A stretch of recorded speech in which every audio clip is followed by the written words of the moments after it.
Vous écoutez Bel RTL.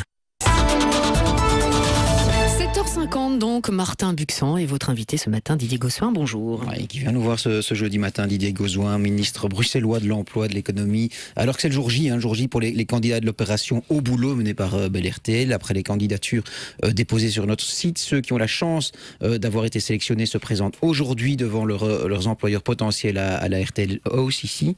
Alors avant l'entretien d'embauche, ils auront droit à un coaching, histoire de mettre toutes les chances de leur côté et de décrocher un job. Alors Didier Gossuin, est-ce que ce genre d'initiative, ça aide ou c'est plutôt un emplâtre sur une jambe de bois?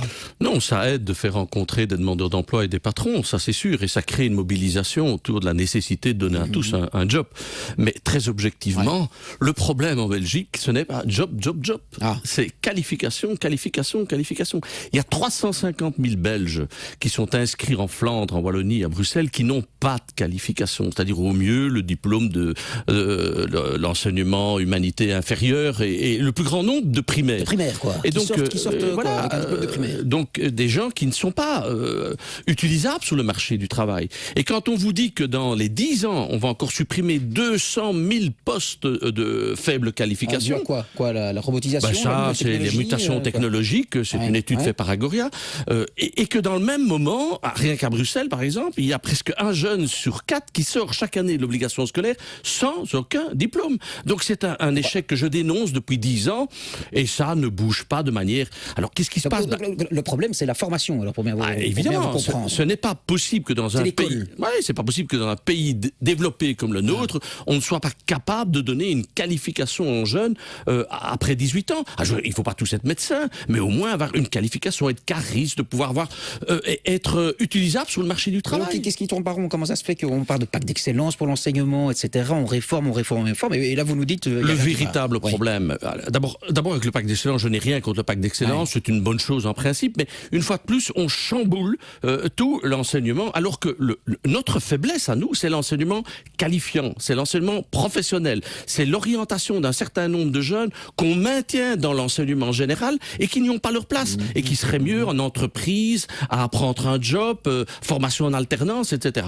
Et là, il n'y a rien qui bouge de manière, je dirais, sensible. Pourquoi est-ce qu'on n'a pas pris des responsabilités à ce niveau-là alors? Qui doit les prendre?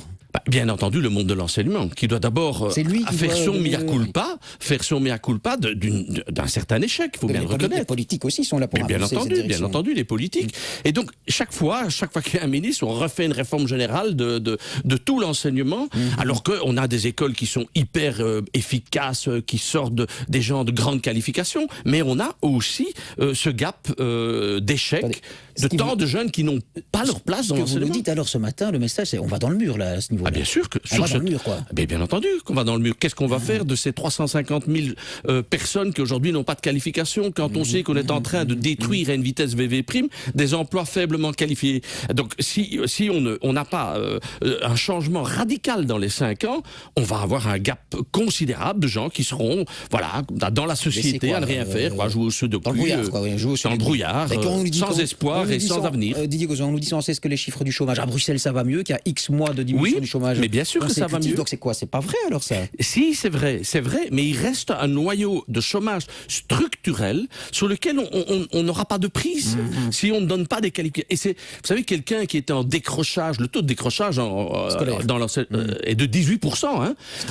C'est énorme, évidemment. Et donc quand on voit le taux d'échec, si on n'a pas à la base une réponse cohérente et un changement de stratégie, par exemple l'alternance n'est pas encore reconnue à sa juste valeur. Est-ce qu'il y a des chômeurs, des gens sans emploi dont finalement vous vous dites on n'arrivera jamais à les remettre au travail, ceux-là sont perdus pour la cause? Oui, je pense qu'il y a un certain nombre de personnes, ça sert à rien de les laisser dans l'allocation de chômage.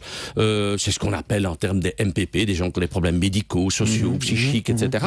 Et là, il faut trouver autre chose que l'allocation de chômage pour les encadrer, pour les accompagner, mais pas faire croire qu'ils vont pouvoir retourner sur le marché du travail, parce que tout ça coûte énormément d'argent. Didier Gossuin, on avait dans ce studio Pierre-Yves Dermagne, le socialiste, lundi. Il nous disait, lui, combien c'était important important, d'après lui, que Wallonie et Bruxelles puissent disposer de leur propre réseau d'enseignement et que ça irait mieux à partir de là.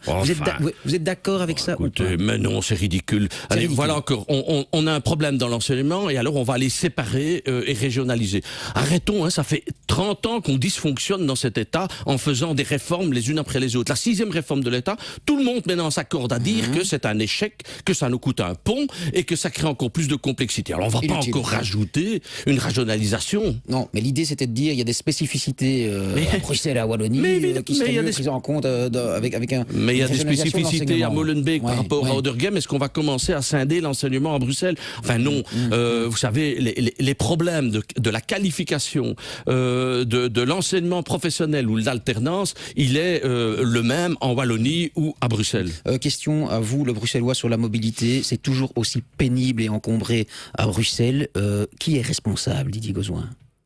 Tout le monde, d'abord individuellement, quand on fait le choix par facilité de prendre sa voiture plutôt que le transport en commun, on a une responsabilité, parce que c'est plus confortable de rouler en bagnole, mais aussi les politiques qui sont incapables de coordonner leur action. C'est aussi la conséquence de toutes ces réformes imbéciles institutionnelles qui se sont succédées dans cet État et qui fait qu'il y a 4-5 ministres de la mobilité et qui sont incapables de se mettre autour de on n'a même pas une biéthique commune, on n'a pas une gestion commune dans l'espace métropolitain. Vous voyez une solution à court terme pour ça, pour ces problèmes-là? Qu'est-ce qu'il faut faire? Qu'est-ce qu'on doit faire? Allez. Vous qui allez quitter justement le champ politique, moi je dis, si on n'a pas le courage de montrer les dysfonctionnements de cet État et de s'y attaquer autrement que par des slogans électoraux et ou juste avant les élections, eh bien, il faudra sans doute attendre un clash et alors on devra réagir. Mais je ne peux pas comprendre qu'on puisse pas se mettre d'accord. Qu'on peut pas se mettre d'accord sur l'espace métropolitain, quoi. Que les politiques de tech, de l'Inde, de STIP, de la SNCB ne puissent pas se coordonner. Enfin, il y a qu'en Belgique que ça existe. Didier Gauzoin, vous ne serez pas candidat aux élections du 26 mai prochain. Vous quittez la politique? Vous quittez le champ politique? Je quitte pas le champ politique des idées. Je continuerai à me battre, mais je veux me battre sans la pression électorale et je veux me battre avec franchise et ne pas avoir une Aujourd'hui, vous n'êtes pas franc, c'est ça que vous dites? Écoutez, quand on est aux élections, et quand on est homme politique, voilà, on a quand même, on dit un certain nombre de choses, mais en même temps, on n'a pas le courage qu'il faut. La langue de bois, c'est ça que vous dénoncez? D'une certaine manière, et tous les partis pratiquent ça. Je veux dire, prenons sur la transition écologique. Tout le monde dit qu'il faut la transition écologique, mais personne n'a dit combien ça a coûté et qui va payer. Et les écolos? Non plus. Non plus. Quelle forme il va prendre ce nouvel engagement politique? C'est quoi? C'est pas un parti? Non, je pense que toutes celles et ceux qui sont conscients que ça dysfonctionne, alors ou bien on accepte que ce système glisse vers les nationalismes, les populismes, les trumpismes, les salvinismes, qu'est-ce que c'est? Alors ou bien on accepte cette dégradation de notre démocratie, ou bien on reprend en main, on rediscute, on se remet autour de la table, que l'on soit francophone, néerlandophone. Je crois qu'il y a urgence pour résoudre les problèmes, mutations technologiques, la dette que nous avons créée à l'égard des générations futures et la transition écologique. Aujourd'hui, vous êtes déçu de la politique, brièvement en un mot? Pas du tout. Je crois avoir été un ministre qui a toujours dit ce qu'il pensait, j'ai fait ce que je pouvais. Mais bon, j'étais pas non plus à toutes les manettes, quoi. Merci, Didier Gauzoin.